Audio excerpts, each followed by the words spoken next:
موسیٰ علیہ السلام کی قوم میں ایک نوجوان تھا بہت بدماش، تو بستی کے لوگوں نے اس کو نکال دیا۔ اس وقت تو سارا نظام چار دیواری میں شہر ہوتے تھے، اس کو جنگل میں دھکا دے دیا۔ کچھ دن تو وہ زندہ رہا، پھر بھوک پیاس گر پڑا، ہو مرنے کے قریب ہو گیا۔ اس نے ادھر دیکھا، کوئی نظر نہیں ہے۔ پھر اس نے ادھر دیکھا، کوئی نظر نہیں ہے۔ پھر اس نے بے بسی سے آسمان کو دیکھا،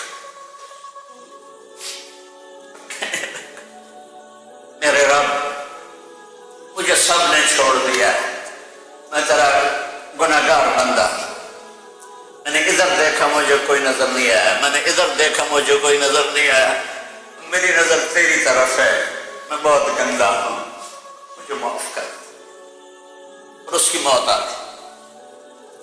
اللہ تعالیٰ نے موسیٰ علیہ السلام سے فرمایا، میرا ایک دوست، بندہ نہیں، میرا ایک دوست فلاں جگہ مرا پڑا ہے، جاؤ اس کے دفن کا انتظام کرو اور لوگوں کو کہہ دو جو اس کے دفن میں شریک ہوگا اس کو بھی معاف کر دو۔ اور اس کو تم ابدال ہے۔ یہ ہے اللہ، یہ ہے اللہ، یہ ہے اللہ۔ ساری قوم دوڑی، شارٹ کٹ تو ہر کوئی چاہتا ہے۔ جب گئے تو آگے وہ بدماش،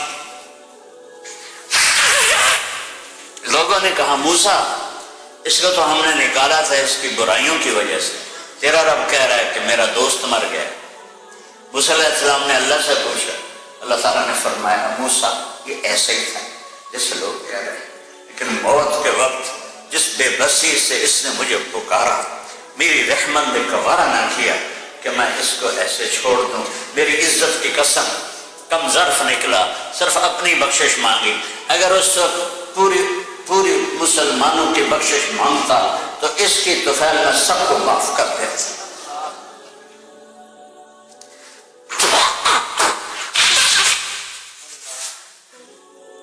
جب آئے بھی اسی کے امر سے، جائیں گے واپس اسی کے پاس، اسی سے لڑائی۔ چند دن کی زندگی ہے، تو حرص و حوث کو چھوڑ میاں، مت دیس بدیس پھرے مارا، قذاق اجل کا لوٹے ہے، دن رات بجا کر نکارا، کیا بدیا بھینسا بیل چھتر، کیا گونی پلہ سر بھارا، کیا گیہوں چاول موٹ مٹر، کیا آگ دھواں اور انگارا، سب ٹھاٹھ پڑا رہ جائے گا جب لاد چلے گا بنجارا۔ جنازے اٹھتے دیکھا کرو، اونچی بلڈنگیں نہ دیکھو، گہری قبریں دیکھو، سرسبز باغات نہ دیکھو کہ یہ وہ لوگ تھے مٹی میں پڑے ہوئے جو کہتے تھے کراچی کو ہم چلاتے ہیں۔ آج ان کی ہڈیوں کو بھی قبر نے گلا دیا ہے اور کیڑوں نے ان کے گوشت کو کھا لیا ہے اور وہ عبرت کا نشان بن گئے۔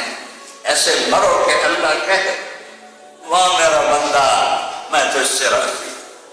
محمد علی جناح رحمۃ اللہ علیہ ٹی وی کے مریض تھے اور بڑی ان کی کاوش تھی پاکستان کے لیے، تو ان کے سیکرٹری نے ایک دن کہا کہ سر آپ اتنے بیمار ہیں اور آپ اتنا کام کرتے ہیں، اپنے اوپر رہ نہیں آتا؟ تو وہ کہنے لگے کہ دیکھو میرے پیارے، میں چاہتا ہوں جب میں اللہ کے پاس پہنچوں تو میرا اللہ مجھے کہے ویل ڈن مسٹر جناح، میرا اللہ مجھے کہے ویل ڈن، انگریزی زیادہ بولتے تھے، تو میرا اللہ مجھے کہے ویل ڈن مسٹر جناح۔ تو ایسے مرو کہ جب پہنچے تو اللہ کہے واہ واہ میرا بندہ تو نے مجھے راضی کر دیا۔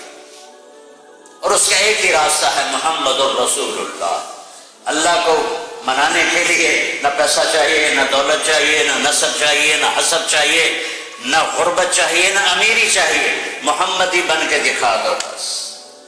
فلا ورب، قرآن کی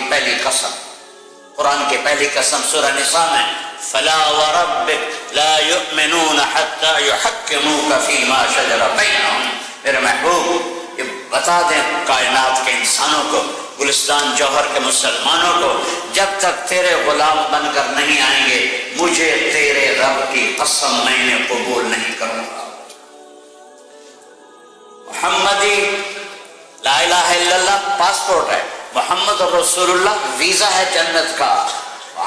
ہم نے کہا جنت کی چابی میرے ہاتھ میں ہوگی قیامت کے دن، الی مفاتیح الجنہ، اللہ جنت کی چابیاں مجھے پکڑائے گا۔ یہاں دنیا کے خزانوں کی بھی چابیاں آئیں، اسرافیل آئے، اب 3 دن سے فاقہ تھا اور اب صفا پہ بیٹھے تھے اور جبریل سے کہہ رہے تھے 3 دن ہو گئے ہیں ایک لقمہ پیٹ میں نہیں گیا، 3 دن میرا کھانا تھوڑا سا لیٹ ہو جائے میرے سر میں درد ہو جاتا، مسئلہ ہے میرا۔ اور آپ نے کہا 3 دن گزر چکے ہیں جبریل، ایک مٹھی جو نہیں ہے، ایک مٹھی آٹا نہیں۔ اللہ تعالیٰ نے ایک دم اسرافیل بھیجا اور اتنا بڑا تھال، اس کے اوپر ریشمی رومال، کہ یا رسول اللہ ان ربک سمع کلامک، اللہ تعالیٰ نے آپ کا دکھ سنا ہے، وبعثنی الیک بمفاتیح خزائن الارض، اور یہ 7 زمینوں کے خزانوں کی چابیاں دے کر مجھے بھیجا ہے کہ میرے حبیب کو نذرانہ پیش کر دو۔ لیکن ان سے پوچھ لو عبدن رسولہ و ملکن رسولہ، آپ بادشاہی والی نبوت چاہتے ہیں یا غلامی والی نبوت چاہتے ہیں؟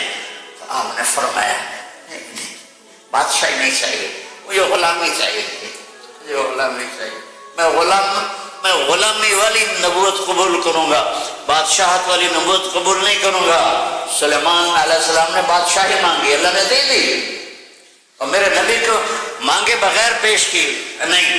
جب قیامت کا دن آئے گا پھر بھی ایک تھال آئے گا، وہ بھی ریشم سے ڈھکا ہوا ہوگا، وہ میرے نبی کو پیش کیا جائے گا، یا رسول اللہ یہ جنت کی چابیاں ہیں، آپ کھولیں گے تو دروازہ کھلے گا، تو نہیں کھلے گا۔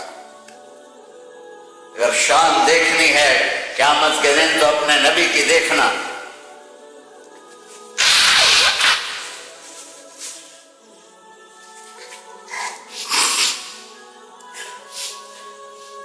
انا اول الناس خروجا اذا بعثوا، قبریں پھٹیں گی سب سے پہلے میں نکلوں گا، اور کیسے نکلوں گا؟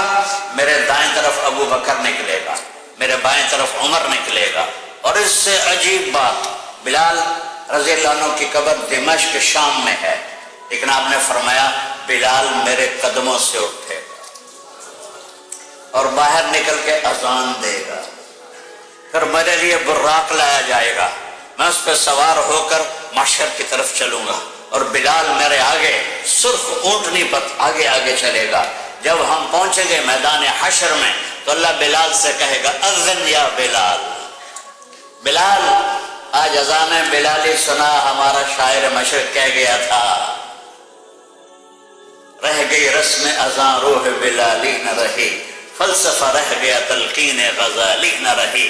آج اذان دے تو بلال اونٹنی پر کھڑے ہو کے اذان دیں گے، اور پوری آدم کی اولاد اس اذان کو سنے گی، جو کبھی صرف مدینے والوں نے سنی۔ کبھی مدینے پر ایک دفعہ جب اللہ کے نبی کا انتقال ہو گیا تو حضرت ابو بکر کے پاس آئے، ابو بکر میرا رہنا دوپہر ہو گیا ہے، میں مدینے میں نہیں رہ سکتا آپ کو دیکھے بغیر، مجھے اجازت دے میں جہاد میں چلا جاؤں۔ تو انہوں نے اجازت دی تھی، کئی سال گزر گئے، مدینے واپس نہیں آئے۔ ایک دن خواب میں اللہ کے نبی ملے، بلال یہ کیا بے وفائی، ہمارے پاس آنا ہی چھوڑ دیا۔ اسی وقت اٹھے اور اونٹنی کو بھگایا، اور 21 دن کا سفر 7 دن میں طے کیا اور مدینہ پہنچے۔ ان کو یہ بھول ہی گیا کہ میرے نبی فوت ہو چکے ہیں، وہ زور زور سے چلانے لگے یا رسول اللہ میں آ گیا، یا رسول اللہ میں آ گیا۔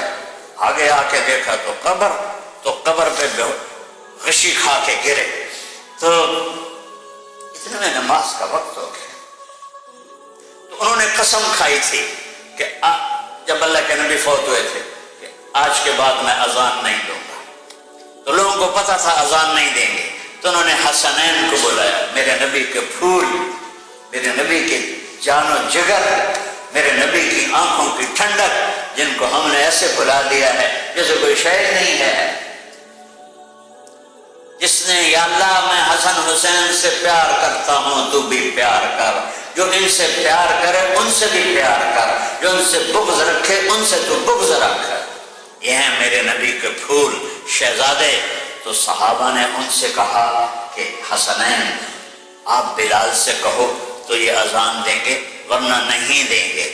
تو یہ دونوں بھائی آئے، 10 سال 8 سال 9 سال کی عمر، کہنے کہ یا عم اذن لنا کما کنت تؤذن لجدنا، بلال آج ہمارے لیے اذان دے دے جیسے تو ہمارے نانا کے لیے اذان دیتا تھا۔ تو وہ رونے لگے، کہا بیٹو میں نے قسم کھائی تھی لیکن تمہارے سامنے میں اپنی قسم توڑ دوں گا۔ اور جب وہ ایک انصاری عورت کا گھر تھا مسجد کے چھت کے ساتھ، اس پہ چڑھ کے اذان ہوتی تھی، انہوں نے کہا اللہ اکبر اللہ اکبر، سارے مدینے میں زلزلہ آ گیا اور عورتیں بھی چیختی چلاتی ہوئی اپنے گھروں سے باہر نکل آئی اور پورے مدینے میں ماتم بچھ گیا۔ آپ کی اذان گونج رہی تھی اور سارا مدینہ نہیں، مدینے کے انسان نہیں، جنات نہیں، در و دیوار بھی بلک بلک کے رو